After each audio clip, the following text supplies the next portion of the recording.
L'homme sans visage. Une vie cousue d'absence entre dérive paternelle et magie des ordures. Un récit recomposé. Le roman d'une filiation manquante. Deux familles espagnoles fuient la misère. L'Andalousie, la crise.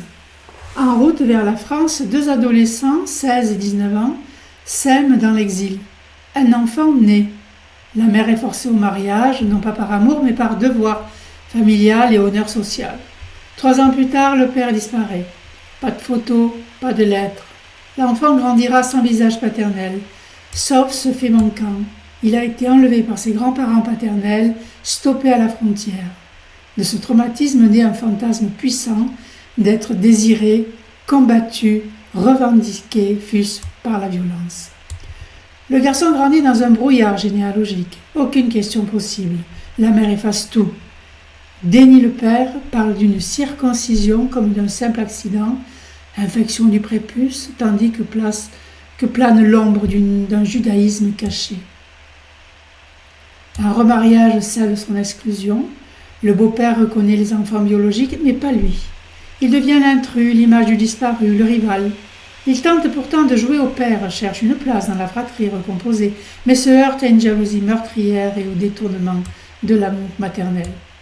Jamais le pulse ne se referme, le père absent est comme une pièce manquante dans le corps même du fils. Quand une hanche l'immobilise, il refuse l'opération comme si son corps portait la tombe du père. Il devient ébloueur sans honte. Un métier d'ombre et de rebut, où il transforme les déchets en merveilles pour ses enfants.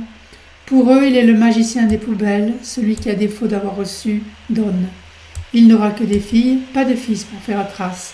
Et pourtant, l'une d'elles reprendra le flambeau, donnera au nom paternel un éclat nouveau, réparant l'effacement des origines.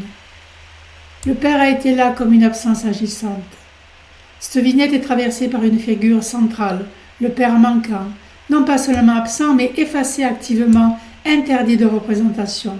Ce n'est pas une absence neutre, c'est un vide organisé, scellé par la honte, la blessure narcissique de la mère, le déni généalogique. Cet enfant devient orphelin de père vivant, sans parole, sans image et sans lieu de mémoire. Ce vide génère une quête fantasmatique, une tentative inlassable de reconstituer une filiation par d'autres moyens, le sauvetage des objets, le soin porté aux autres, l'imaginaire des taureaux élevés, figure de puissance et de dignité. Le père est réinjecté dans le corps, la hanche morte, la jambe non opérée, comme un deuil somatisé ou une fidélité inconsciente à un destin inachevé. Le refus de guérir peut être entendu comme un refus de trahir la mémoire du père inconnu. Son métier, enfin, est chargé de sens symbolique, récupérer ce qui a été jeté, comme n'aurait voulu retrouver un père aux ordures sur un trottoir. L'ordure devient le lieu de la dignité refondée, du trésor caché, ce renversement alchimique répare l'humiliation. La filiation est finalement transmise, sublimée par la fille. La transmission saute une génération, comme souvent dans les configurations marquées par le trauma et le déni.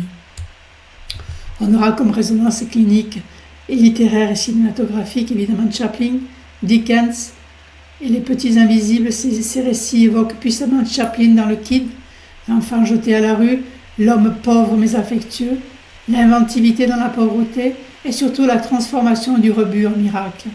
Mais il touche aussi Dickens, notamment dans L'Enfant trouvé, ou Oliver Twist, l'enfant sans nom et sans visage. Ballotté, illégitime, confronté à un monde qui lui refuse une origine, et qui pourtant développe une noblesse intérieure dans l'épreuve. Enfin, on pense à La Petite Fadette de George Sand, ou aux Petites choses d'Alphonse Daudet, la tendresse pour les oublier. En fait, ce fut une vie en quête de nom, de traces et d'origine. Ce récit ne parle pas seulement d'un père disparu, il met en scène le travail psychique d'un fils pour redonner un visage, une dignité, une lumière à ce qui fut effacé. Par ses gestes, ses refus et ses dons, il devient lui-même l'alchimiste d'un lien défait, transmettant par une fille ce qu'il n'a jamais reçu.